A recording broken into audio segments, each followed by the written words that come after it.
Ngayong araw, ang klase ng brand. Ang alang sir. Milky po. Milky. Shout out sir Milky.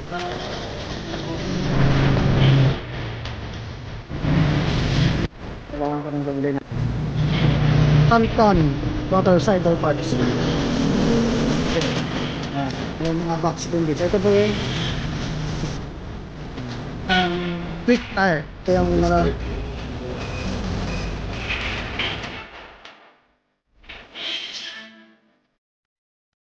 okay, so what is up? It's me, Aaron TV, and welcome back to my channel. Kapag bago ka dito, please like, share, and subscribe. So, ngayong araw, papalitan natin ng gulong o ng dalawang gulong yung Raider 150 natin. Ayan. So, kasama natin si Daisy. Ayan, shout out. So, dito tayo ngayon sa X-Power. Parang ano to, second branch nila dito sa Alaminos. And dito tayo kukuha ng gulong. Tara, pasukin natin. So, ito yung isa sa mga pinakamalaking motor shop dito sa Alaminos. Yan, pasukin natin. Pagpasok na pala may mga gulong na yan. Iba't ibang klase ng brand. Mga mags din dito, ayan o. Tapos box. Tapos mga rims eh. Ang kukunin nating gulong ay 8080 na quick tire. Tapos 9080 na quick tire din. Magkano po dito kaya? 9080 po, quick. Ayan, so may mga box din dito. Tapos dito, may mga langis. Paint. Chain cleaner. Ito, kailangan ka rin bumili ng ganito. So mayroong chain cleaner dito. Yamalube, WD-40, Bosny paint, Shell Advanced, mga langis, Top 1. So yun yung mga makikita nyo dito. Ito yung mga tube type. So mayroon palang dalawang klase ng quick tire. Itong white, tubeless. Tapos ito naman, pag green naman, ito yung mga tube type. Okay? Okay, so ang kukunin na lang natin ay yung tube type. Tsaka marami pa dun sa loob. Ayan, stock nila. More on tires dito. Pwede ba makita yung 9080 tapos 7080 po? Ito 9080 po. Mas malapad pa ng konti. Pero may 8090 rin po yan. Kaso mas mataas na siya. Pero mas payat dito. Nagpalit sila. Kasi yung first na number po, yun po yung lapat. Tapos yung second po, yun po yung taas niya. Kasi ito yung size niya sa size po ng red. So ito yung mga tubeless type na mga gulong. Ito naman yung mga tube type na mga gulong. So ang kukunin natin ay yung tube type. Kung gulong lang din ang usapan, dito na kayo. Okay? Napakaraming gulong dito na available. Almost lahat ng brands andito. Mga pupunta dito, katapat siya ng Islandia Hotel dito sa Alaminos, Cos Rimas Paint. Ito yung papunta ng Zambales, ito yung papunta ng city proper. Katabi siya ng mga upo-upuan. Ayan. So ayan. So kukunin na natin yung gulong na, so ito yung kukunin natin. 9080 tube type.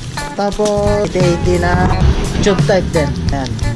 Tapos yung gulong na nakalagay sa atin, yun ang ilalagay natin dito sa motor ni JC. Baka pang labanan nito. Ano pangalan niyo, sir? Milky po. Milky. Shout out sir Milky. Thank you po. Pabalik po kami dito at bibili po siya ng box tsaka pintura po. Ayun. Sige, thank you sir. Sige po. Lang kayo, Sige sir. po. So ngayon ipapakabit na natin ito mga katribo sa kabila. So ang pagpapakabitan namin mga katribo dito lang sa kabila. Let's go.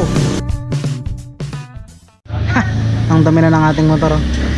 Umuulan kasi. Ito yung motor ni JC. Kahapon ako may gamit na ito. Pinavulcanize ko. Ayun, hindi pa nakakatayo. Buras na naman. Hello? Single tsaka SUV? Hello? Ay, nagluluto niya ang SUV. Ano nangyari? Daw? Yung SUV? patay na. Ano? Dumi. Shout out. Ayan, so ginagawa na. Ayan, so pinatuwad si Raider. Ay si Layer pala.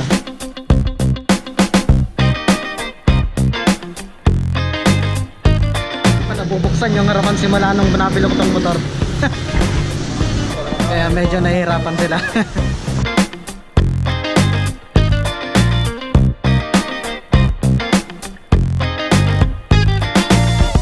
Baklas na.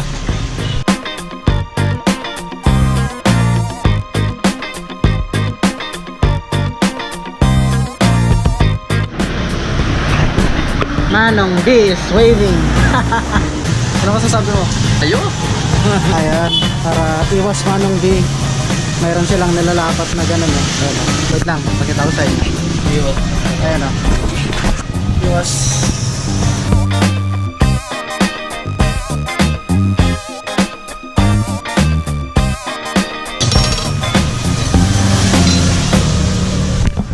So kung makikita nyo naman, napaka-ingat nila pagdating sa mags. Goods yun. Yo. Safe. Ang isasalpak po dyan ay 80-80. ito po. So 80-80 yung size na ibabalagay natin sa harapan. Ayan, so kapag tubeless type ang gulong mo, tapos magko-convert ka into tube type, pinuputol na talaga yung pito. Ano masasabi mo? Ayos. Panalong panalo.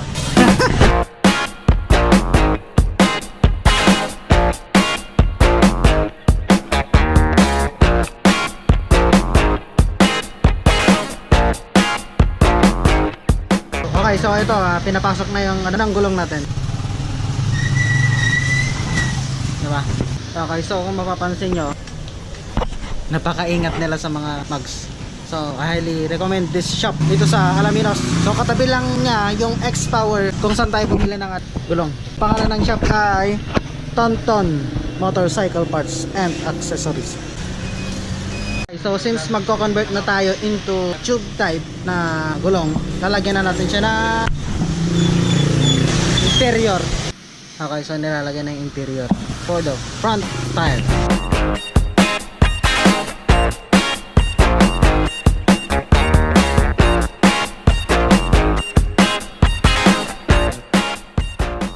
Ilagay na yung gulong. Ayan.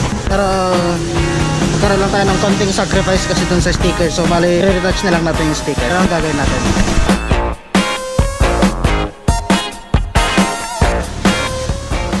okay, so safe na yung una. Ito, babalik na yung una. Okay, so safe na yung una. So si JC, sa sideline lang dito. So angas naman that boy. Yan, so binabalik na yun, tapos safe na yan. Tapos yung sa likod naman, so same process lang naman yon, and hindi ko na siya document, hindi ko na siya di-videohan. Kung yan naman na siguro yung process ng pagkakabit ng tube type na gulong, diba? So balikan ko kayo mamaya. Tinitira na rin yung kay JC yan. Hali yung mga gulong natin dito sa Raider, ililipat natin dito para pa-big tires na rin siya, diba? Okay, so yung likod naman, ayan o. Okay, so yun, pinakabit na lang yung sa likod. Tapos safe na yun. Patapos na rin to kaya ng JC. So malaki na rin yung gulong niya. So hindi na rin siya mahirapan sa biyahe-biyahe. Ayan, so tapos na yung pagkakabit ng mga gulong natin. Masaya ako dun sa naging resulta. Sobrang saya ko dun sa naging resulta niya. Kasi mas pumogi yung Raider natin. Mas pumogi sa player. Ayan o.